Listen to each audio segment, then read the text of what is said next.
প্রিয় দর্শক, সবাইকে শুভ সকাল। আপনারা দেখছেন ব্রাকের বীজের আলু।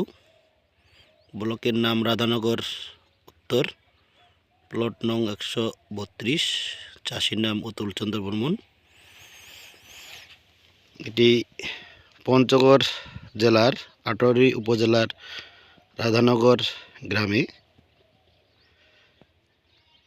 আপনারা দেখছেন আলু চাষ।